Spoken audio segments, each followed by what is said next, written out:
राज्य में कई जिलों में ग्रीष्मकालीन छुट्टियों के बाद आज से नए शैक्षणिक सत्र की शुरुआत हो चुकी है। कई सरकारी स्कूलों में स्कूल के पहले दिन छात्रों का जमकर स्वागत किया गया। इसे लेकर सामाजिक न्याय मंत्री संजय शिरसाट की प्रतिक्रिया सामने आई है। संभाजीनगर में बोलते हुए शिरसाट ने अन्य कई मुद्दों पर अपनी प्रतिक्रिया दी। शाळेचा पहिला दिवस हा अत्यंत उत्साहात आणि जल्लोषामध्ये साजरा करण्याचं ठरवलं होतं।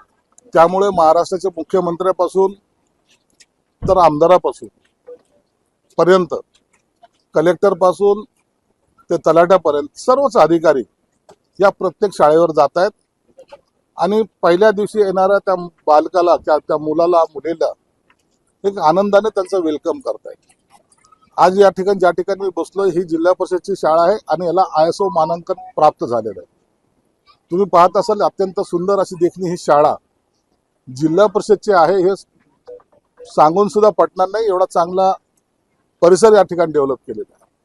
आमचे CEO, आमचे मुख्याधिकारी, मुख्याध्यापक हे सर्वजण या ठिकाणी आलेले आणि म्हणून मला वाटतं की खऱ्या अर्थानं प्रोत्साहन देण्याचं काम शासनाने केलंय।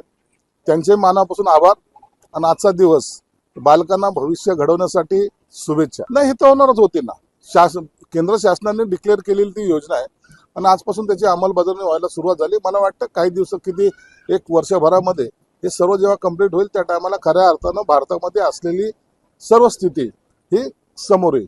नाही मी मुद्दाम, कारण की आता पावसाळ्याचे दिवस आहेत, मुलं येतात, त्यांचे पालक येत असतात आणि गरीब घरातले मुलं असतात, त्यांना छत्री दिली तर तो एक सहारा त्यांना होतो। शाळा सुटली तर भिजत जाणं, त्याच्या असलेलं पुस्तकं असतील किंवा इतर साहित्य ते भिजलं, यापेक्षा त्यांना एक सहारा देणं किंवा त्यांना एक सहकार्य करण्याची भूमिका त्यामागे। मावळची घटना ही अत्यंत दुर्दैवी घडलेली आहे। खरं तर त्याचा वर्क ऑर्डर झाली होती, कामाला सुरुवात करायची होती, परंतु ह्या पावसाच्या याच्यामध्ये तो पूल कोसळला।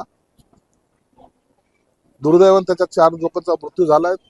सरकार सुद्धा याकडे गांभीर्याने पाहत आहे आणि सरकारने सुद्धा त्याबद्दल शोक व्यक्त केलेला आहे।